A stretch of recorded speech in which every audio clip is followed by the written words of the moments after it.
우리 전교인 수련회는 원래 1박 2일로 14일에 모여서 15일까지 이렇게 했었는데 올해는 14일이 주일이에요. 그래서 오늘부터 여러분 수련회를 한다 이렇게 생각하시고 오늘 오전 예배와 오후 예배는 이 주제에 관련된 설교를 제가 할 것이고 또 내일은 우리 특별 강사 목사님이 오셔서 두 번에 걸쳐서 말씀을 전해 주시면서 이번 수련회의 주제에 관한 또 더 깊은 말씀을 주실 줄로 압니다. 한번 따라해 볼까요? 믿음의 선한 싸움을 싸우라. 오늘 사도 바울이 자신의 제자인 디모데에게 편지를 쓴 첫 번째 편지인 디모데 전서를 통해서 이 디모데가 어떻게 하나님의 교회를 목회하고 또 하나님의 교회를 이끌어 갈 것인가에 대하여 기록해 놓은 디모데 전서의 말씀을 가지고 말씀을 한번 생각해 보려고 합니다. 오늘 1장 18절에 아들 디모데야 내가 내게 이 교훈으로서 명하노니 전에 너를 지도한 예언을 따라 그것으로 선한 싸움을 싸우라. 선한 싸움을 싸우라. 이렇게 명령한 사도 바울은 디모데 전서 마지막 장인 6장에 가서도 똑같은 이야기를 반복하고 있습니다. 6장 12절에 믿음의 선한 싸움을 싸우라. 그렇게 사도 바울은 디모데에게 명령하고 있습니다. 그러면서 우리가 하나님의 백성으로 부름을 받고 하나님의 교회의 성도로 부름을 받았을 때 우리의 삶의 목적, 하나님이 우리를 부르신 그 목적은 바로 믿음의 선한 싸움, 선한 싸움을 싸우라는데 그 목적이 있음을 보여주고 있는 것입니다.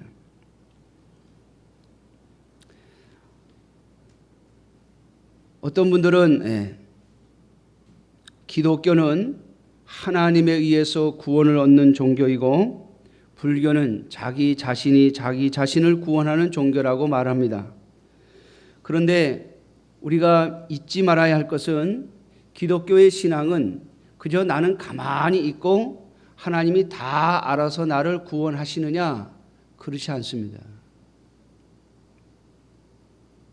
무슨 말인가 하면 부모가 자녀를 낳습니다. 처음에는 돌봐줍니다. 그 자녀가 하는 일과 그 자녀가 자기 스스로 하는 일과 부모가 하는 일이 그 비율을 따지면은 그저 막 태어난 아기는요 하는 일이 딱 뭐만 하면 되냐면 먹고 자는 것만 하면 돼요. 그렇죠? 깨가지고 배고파서 울면 먹어요. 배부르면 어떻게 합니까? 잡니다. 그래서 이 갓난 아이를 키울 때 엄마들이 힘든 이유가 뭐냐면 이 아이들이 밤에는 자고 낮에는 깨어 있는 게 아니라 아무 때나 자고 아무 때나 깨요. 그래서 엄마들이 굉장히 힘든 거죠. 엄마는 자야 되는데 이 아이는 깨서 또 우유를 달라고 그럽니다. 또 먹여놓으면 잤다가 또 배가 고파지면 다시 깹니다. 이걸 반복해야죠. 제가 보니까 어린아이들, 저희 아이들 보니까 어렸을 때 보니까는 이건 뭐 아침, 점심, 저녁 하루에 3끼만 먹으면 딱 좋겠는데 아이들이 그렇지 않더라고요. 한 2시간 지나면 또 울어요. 하루에 막 7, 8번씩 먹여요, 애를. 그러니까 엄마들이 너무 힘든 거죠. 그러니까 아이는요, 먹고 자고 싸는 것만 하면 돼요. 치우는 것도 다 엄마가 다 해줘요. 그렇잖아요? 그런데 여러분 조금 더 잘하면 아이들한테 뭘 가르칩니까? 네가 직접 먹으라 가르치죠. 네가 직접 먹으라. 아이에게 직접 먹는 거 가르치고 자기가 화장실 가는 거 가르치고. 그러니까 자기가 먹고 싸고 또 화장실 가고 자는 거 이것만 하면 돼요. 그런데 조금 더 크면 아이들한테 이제 요즘에는 5살부터 되면 엄마들이 다 유치원에 보내죠. 그 전부터 어떤 엄마들은 또 아이한테 뭘 더 많이 가르치려고 뭐 한글도 빨리 배우라고 그러고 또 영어도 가르쳐요. 아니 3살, 4살밖에 안 된 아이들한테 막 영어를 가르치려고 정신이 없어요. 그때부터는요, 아이들이 자기가 자기 일을 해야 됩니다. 자기가 해야 될 일이 점점 많아지죠. 여러분, 우리의 신앙도 마찬가지예요. 하나님께서 우리를 영적으로 하나님의 자녀를 삼으시고 하나님의 택함에 의해서 우리를 부르시고 우리에게 믿음이 나와서 하나님이 주신 믿음을 가지고 예수 그리스도를 믿게 됩니다. 처음에 믿을 때는요, 하나님이 알아서 다 해주세요. 그래서 우리는 종종 그런 이야기를 하죠. 하나님은 초신자의 기도를 잘 들어주신다. 우리 성도들 가운데 그런 말이 있어요. 초신자의 기도를 잘 들어준다. 옛날에 우리 교회 어떤 집사님이 계셨는데 남편이 그렇게 교회 나오는 거를 구박을 했어요. 그러니까 집을 팔려고 내놨는데 안 팔리는 거예요. 이게 빚을 너무 많이 져서 빨리 팔고 나가야 되겠는데 움직여야 되겠는데 안 팔리는 거예요. 근데 점점 어려워지는데 남편이 그러더래요. 야, 너는 맨날 교회 가서 기도한다니 하나님 왜 네 기도를 안 들어주냐. 네가 믿는 하나님이 진짜 하나님이라면 네 기도를 빨리 들어줘야 될 텐데 왜 안 들어주냐. 그러면서 이 남편이 부인을 괴롭게 했어요. 그런데 어느 날 하나님께서 역사하셔서 이 남편이 신앙이 생겼습니다. 교회를 나오기 시작합니다. 그때 부인 집사님이 그랬어요. 하나님은 초신자 기도를 들어주신다 그러니까 잘 들어주신다 그러니까 이제부터 당신이 기도해라. 집 팔리게 해달라고 당신이 기도해라. 근데 그분이 교회 나와서 얼마 안 돼가지고 집이 진짜 팔렸어요. 원래 그 집사님이 생각하셨던 집값보다 몇 천만 원 더 받았어요. 여러분, 하나님은 정말 초신자의 기도를 더 잘 들어주시는 것 같습니다. 왜요? 하나님은 초신자에게 요구하시는 게 없어요. 마치 우리가 아기를 딱 낳아놓고 그 아기한테 다른 거 요구하지 않고 뭐만 요구합니까? 잘 먹고 잘 자고 잘 살아. 이것만 요구하잖아요. 다른 걸 요구합니까? 뭐 때 맞춰서 자고 때 맞춰서 일어나라고 요구합니까? 그렇지 않죠. 여러분, 우리의 신앙생활도 마찬가지예요. 하나님이 처음에 예수님을 알게 되고 예수님 믿게 되면 하나님 다른 거 요구하시지 않습니다. 잘 듣고 배우라. 그저 열심히 교회 나와서 예배 잘 드려라. 전에 어떤 분이 교회를 나오셨는데 제가 그분한테 그랬어요. 와서 예배를 드려보니까 재미가 하나도 없더래. 제가 설교 못하는 걸 동네에 소문이 났나 봐요. 그분이 재미가 없더래요. 그래서 제가 그분한테 그랬습니다. 꾹 참고 2년만 다녀라. 오후 예배, 뭐 저녁 수요 예배 나오라고 내가 안 하겠다. 꼭 참고 2년만 교회 다녀라. 2년만 와서 주일날마다 와서 예배를 드려라. 그랬어요. 사랑하는 성도 여러분, 하나님이 우리에게 처음에 믿음이 생겼을 때는 아무것도 요구하시지 않습니다. 그런데 그게 전부가 아니에요. 우리의 인생이 어린아이의 시절이 전부가 아니듯이 우리의 신앙도 마찬가지입니다. 저와 여러분들의 신앙의 목표점은 바로 선한 싸움을 싸우는 데 있습니다. 선한 싸움을 싸우는 데. 우리가 인간이 인간을 교육하는 목적이 있죠. 그게 뭡니까? 우리가 아이들을 학교에 보내고 또 공부를 시키고 또 배움을 주는 목적이 있죠. 인간답게 살라는 거죠. 인간답게. 사람이 인간답게 뭘 알고 뭘 좀 지식이 있고 또 뭘 좀 알아야 사람이 인간답게 살 수 있잖아요. 내가 글씨도 모르고 숫자도 모르고 그러면 여러분 다른 사람한테 어떻게 해요? 사기를 당하기 쉽잖아요.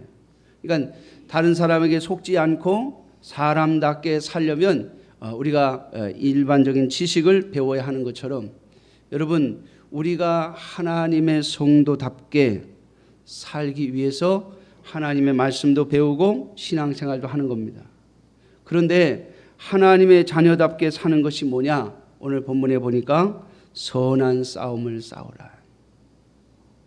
여러분, 이번 수련을 통해서 우리는 선한 싸움을 싸우는 것이 무엇인지에 대해서 깊이 또 배우게 될 것입니다. 사랑하는 성도 여러분, 우리 신앙인의 삶의 목적은 선한 싸움을 싸우는 데 있어요.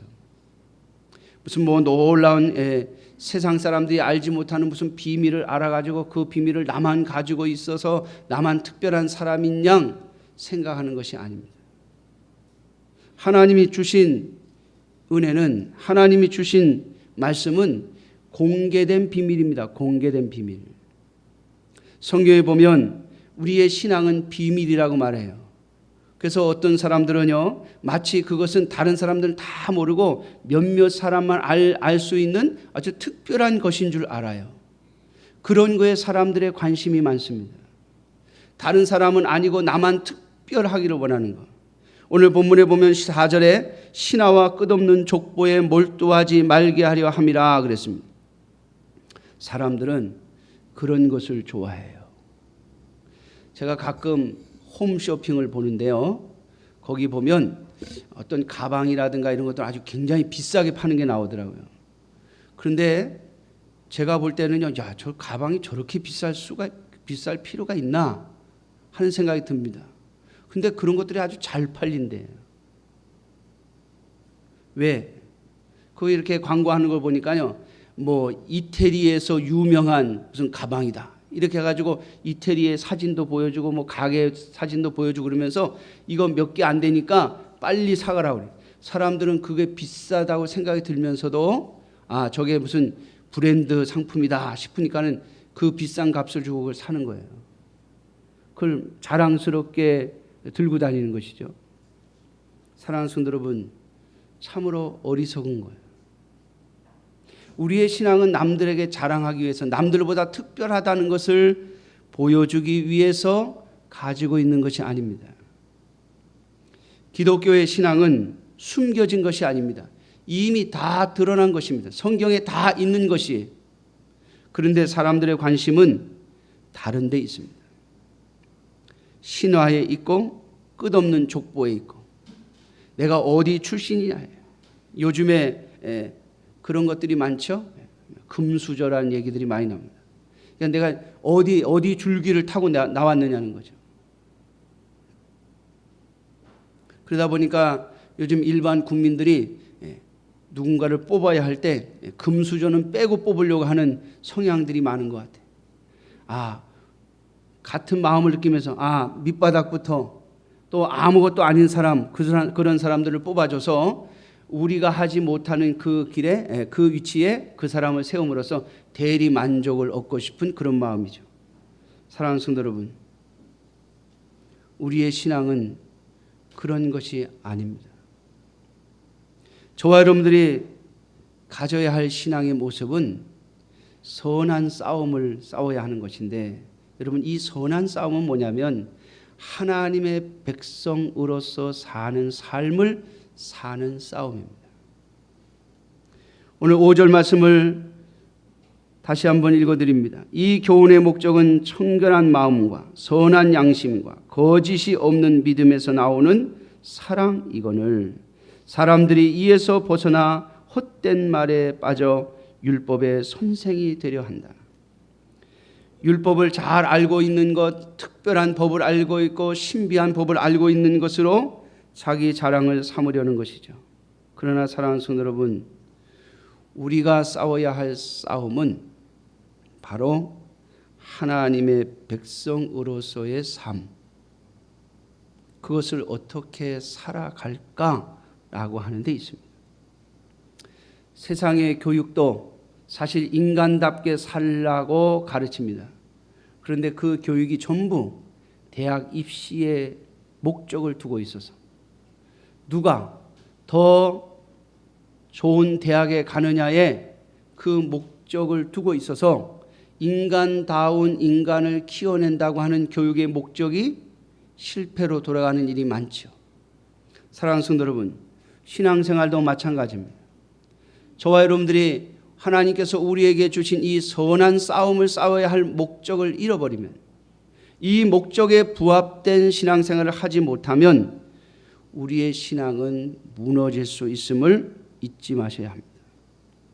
자, 오늘 5절 말씀에 이 교훈이라고 했는데 이 교훈은 바로 그리스도의 복음입니다. 하나님께서 우리에게 복음을 주신 목적은 첫째는 청결한 마음입니다. 사랑하는 성도 여러분, 우리의 이 심령, 우리의 이 마음, 우리의 이 심령이 어떻게 청결하게 될 수 있습니까? 세상 사람들은 자신의 마음을 청결하게 하려고 여러 방법들을 사용합니다. 많은 훈련을 합니다. 그리고 자기 마음을 다스리려고 무던히 애를 씁니다. 그러나 사랑하는 성도 여러분, 청결한 마음은 죄의 문제를 해결하지 않고는 결코 오지 않습니다. 다시 말하면 예수 그리스도의 복음을 듣고 예수 그리스도께서 우리를 위하여 십자가에 죽으셨다고 하는 이 복음을 듣고 예수 그리스도의 복음 앞에 자신을 내어놓는 것입니다.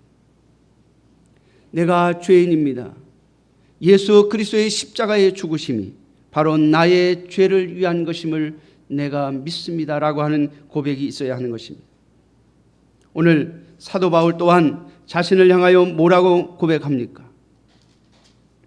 15절에 믿보다 모든 사람이 받을 만한 이 말이요 그리스도 예수께서 죄인을 구원하시려고 세상에 임하셨도다 하였도다. 죄인 중에 내가 괴순이라. 여러분, 사도 바울은 스스로 말하기를 나는 율법으로는 흠이 없는 자라 그랬어요. 자신은 율법을 지키는데 철저하게 자신의 인생을 살아온 사람입니다.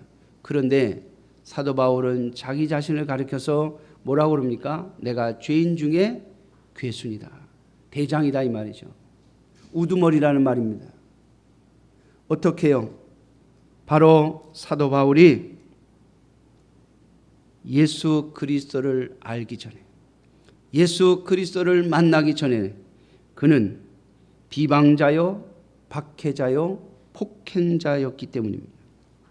13절에 그는 그렇게 고백합니다. 내가 전에는 비방자요, 박해자요, 폭행자였다. 그가 가진 율법으로는 흠이 없는 그의 의, 그리고 율법에 대한 열심 때문에 그는 예수 그리스도를 믿는 자들을 비방했고 핍박했고 폭행했습니다. 예수 그리스도를 믿는 자들을 죽이는데 앞장섰습니다. 다시 말하면 하나님의 아들 예수 그리스도의 대적자가 되었다는 말입니다. 사랑하는 성도 여러분, 예수 그리스도 없이 사는 인생은 하나님 앞에 바로 그러한 인생을 살 수밖에 없는 것입니다. 그러므로 사랑하는 성도 여러분, 죄의 문제를 예수 그리스도 앞에 엎드려 해결함으로 말미암아 청결한 마음을 갖는 것, 이것이 바로 복음의 목적입니다.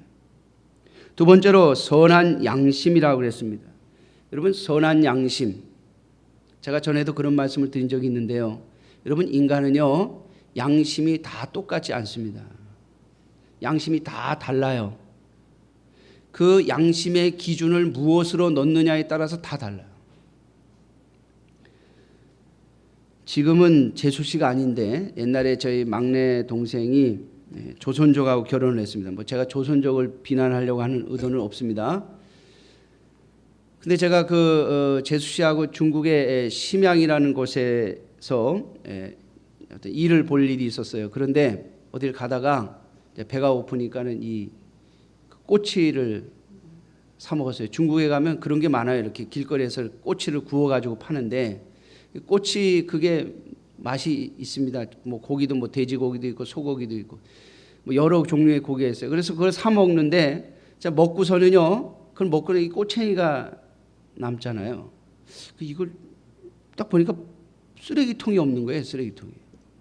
우리나라는 이 뭐 떡볶이나 아니면 그 오뎅 같은데 파는 그 포장마차 같은데 가 보면 옆에 반드시 그렇게 쓰레기통을 둬요. 그래서 거기다가 이렇게 버리도록 하는데 중국에는 없는 거예요. 포장마차에서 파는데 먹고 나서 보니까 이걸 어디다 버리나 그러고서 들고 있는데 우리 그 제수시에 있는 분은 그냥 길바닥에 탁 버리는 거예요. 그 제가 이걸 왜 길바닥에다 버립니까? 그랬더니 그러면 어디다 버립니까? 저한테 대려 묻더라고요. 어디다 버리냐고. 그러면서 주변을 보라 이거예요. 다 거기다 버려, 다 옆에다 버렸으니까 자기도 거기다 버린다 이거예요. 그 저는 길바닥에다 못 버리겠는 거예요 이걸. 그 쓰레기통을 찾는데 안 보이니까 들고서 버리지도 못하고. 제가 그때 알았어요. 또 그때 다시 한번 느꼈습니다. 여러분, 저희 재수 씨가 뭐 양심이 저보다 불량해서 그런 게 아닙니다. 중국에 사는 사람들, 중국 사람들이 가지고 있는 기준이 있어요. 그 기준으로 볼 때 길바닥에다 버리는 건 죄가 아니에요. 양심에 거리끼는 일이 아니에요. 근데 우리 한국 사람으로서 교육을 받은 저는 이걸 길바닥에다 버리면 이게 양심에 걸려요. 쓰레기통을 찾아서 버려야 되는데, 그러면서 제가 쭉 둘러보니까 길바닥에 다 버려놨더라고요. 그래서 제가 그 다음부터는 중국에 가면 길바닥에, 한국에서는 쓰레기통에 이렇게 버립니다. 왜? 중국에서는 버릴 쓰레기통이 없어요. 여러분, 사람은요 양심이 다 똑같지 않습니다. 미국 사람이 가지고 있는 양심과 우리 한국 사람이 가지고 있는 양심이 달라요. 어떤 기준을 자기의 마음에 넣어 놓느냐에 따라 그 양심은 다릅니다. 그런데 오늘 본문에 보니까 선한 양심이라 그랬습니다. 여러분, 이 양심은 어떤 양심입니까? 이것은 예수 그리스도의 영이신 성령 하나님이 오심으로 인하여 오는 양심입니다.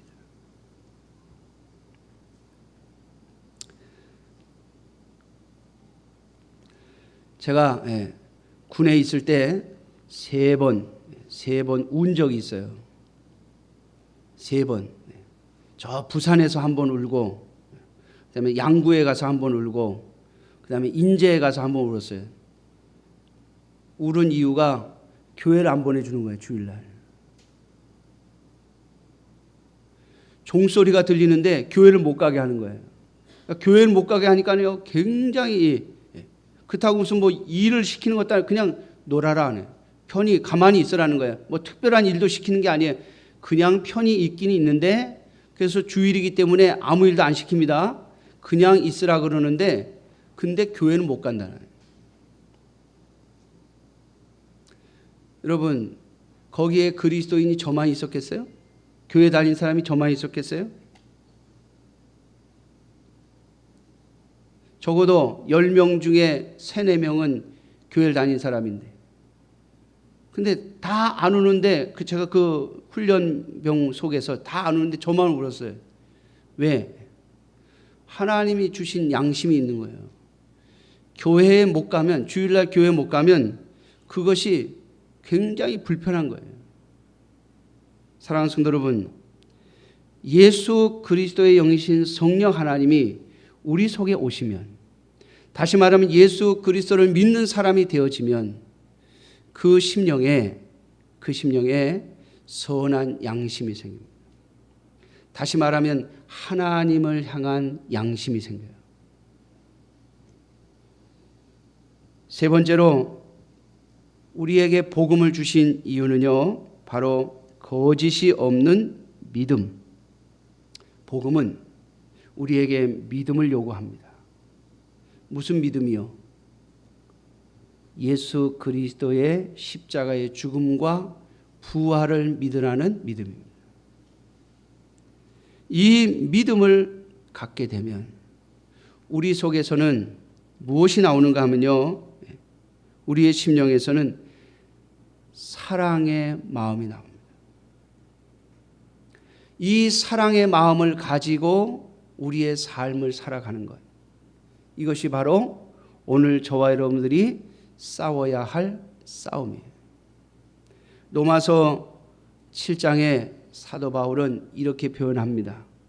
예수 그리스도를 믿고 났는데 내 안에 청결한 마음과 선한 양심과 거짓이 없는 믿음이 생겨서 그 믿음으로부터 나오는 사랑을 가지고 살아가려고 하는데, 내 한쪽 심령에서, 내 한쪽 마음이 그렇게 하지 못하도록 나를 붙잡는다.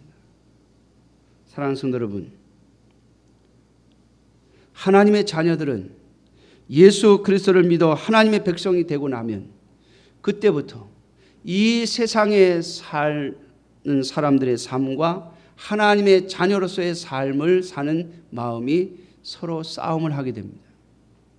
사랑하는 성도 여러분, 우리의 삶의 목적, 우리의 삶의 과정은 바로 이 싸움을 하는 것이에요. 이것이 바로 선한 싸움입니다. 하나님의 말씀을 따라 살 것인가? 아니면 세상의 방법대로 살 것인가?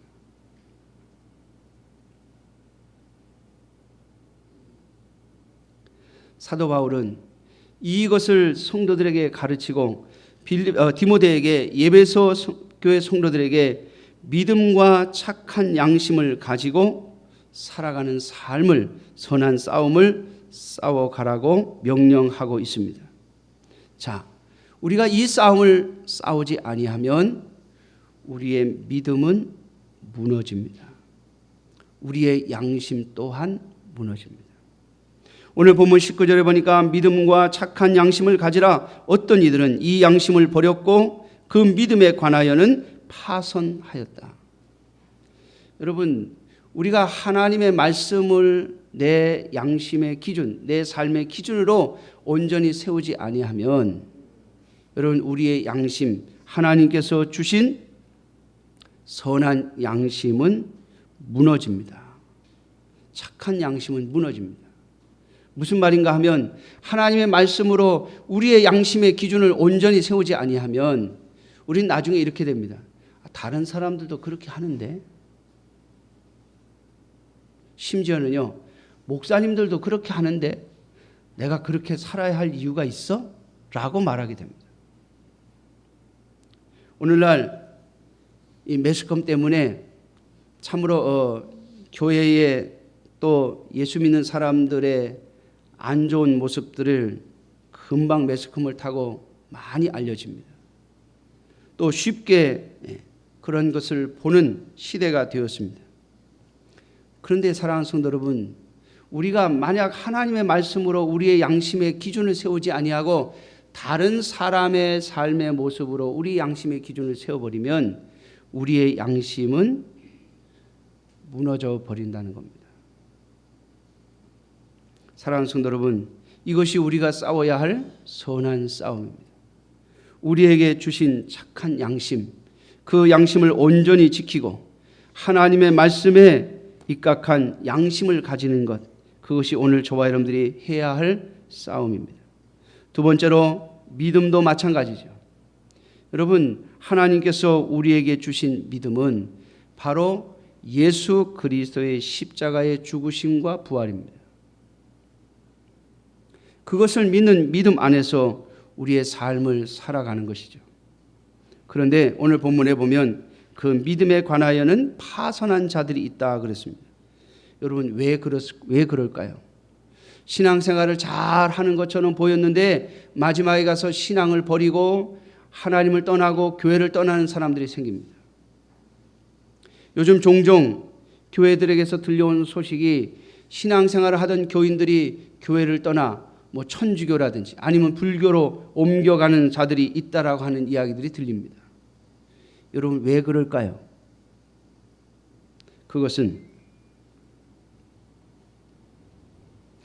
하나님이 주신 믿음으로부터 온 그 믿음의 핵심이, 그 믿음의 목적이 바로 예수 그리스도의 십자가의 죽으심과 부활이어야 하는데, 그것이 우리의 믿음의 목적이며 이유여야 하는데, 우리의 믿음의 목적이 이 땅에서의 삶에 있기 때문에 그렇습니다.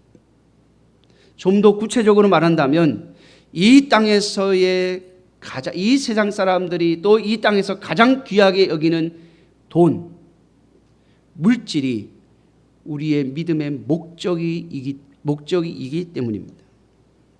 사랑하는 성도 여러분, 그래서 디모데 전서를 보면 돈을 사랑함이 일만하게 뿌리가 된다고 말하고 부하려 하는 자들은 실패할 것이라고 말합니다. 왜 사도 바울이 그런 이야기를 하느냐? 그것은 바로 우리의 믿음의 목적이 우리에게 믿음을 주신 하나님에게 있어야 하는데, 우리는 믿음을 통해서 나의 목적, 이 세상에서의 물질, 이 세상에서의 행복, 이 세상에서의 편안함을 얻으려 하기 때문입니다. 여러분, 믿음은 하나님께서 우리에게 구원을 얻기 위하여 주신 것이지 이 세상의 것을 얻기 위하여 주신 것이 아닙니다. 만일 이것을 잊어버리면, 이것을 잃어버리면 우리의 믿음 또한 파손하게 될 것입니다. 사랑하는 성도 여러분, 잊지 마십시오. 구원은 하나님의 은혜로 주신 것입니다. 우리가 이 땅에서 하나님의 자녀로 부름을 받고 우리가 이 땅에서 하나님의 자녀로 태어난 것은 하나님의 은혜입니다. 그러나 하나님은 그냥 우리를 갓난 아이처럼 두셨다가 우리를 하나님의 나라로 데려가시는 것이 아닙니다. 우리의 육신이 자라면 자랄수록, 어른이 되어가면 되어갈수록 해야 할 일들이 많아지는 것처럼 우리의 신앙 또한 해야 할 일들이 점점 많아지는 겁니다. 다시 말하면 선한 싸움을 싸워야 할 일들이 많아진다고 하는 것입니다. 그저 가만히 있으면 저절로 해결되어지지 않습니다. 그래서 사도 바울은 디모데에게 말합니다. 믿음의 선한 싸움을 싸우라. 그리고 영생을 취하라. 여러분, 분명 영생은 하나님의 은혜로 얻는 것입니다. 그러나 하나님께서 우리에게 은혜로 주시고서 말씀하십니다. 내가 너에게 준 영생을 취하라. 여러분, 우리의 생명 또한 마찬가지죠. 분명 부모로부터, 부모님을 통하여 하나님이 우리에게 주신 생명입니다. 그러나 이 생명은 부모가 다 책임지는 것이 아닙니다.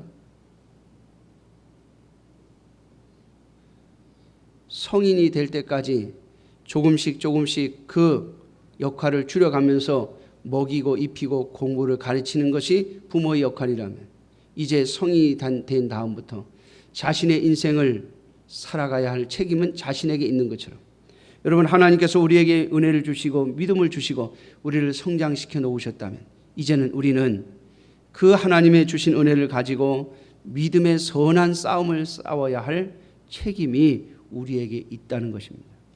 그래야만 하나님의 자녀로서, 하나님의 백성으로서의 삶이 더 풍성해지는 것입니다. 그리고 그 모든 싸움의 마지막에 하나님은 우리에게 영생을 주시게 될 것입니다. 사랑하는 성도 여러분, 영생을 위하여 살아가는 믿음의 선한 싸움을 싸워가는 하나님의 자녀들이 되시기를 주님의 이름으로 축원합니다. 기도하겠습니다. 자비로우신 아버지 하나님, 주님의